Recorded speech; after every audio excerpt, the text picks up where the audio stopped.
அப்பா அம்மாட்ட நேர்மை இல்ல, நான் உபகாரம் செய்யணுமான்னு கேட்டார் ஒரு நபித்தோழர்.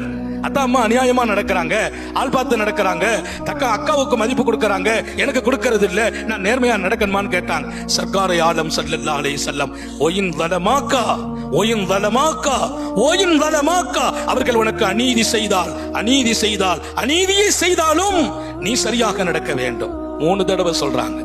அத்தா சரியில்லை, அம்மா சரியில்லை, நேர்மையா இல்ல சொல்லாதே, நீ தவறுகிறாய்.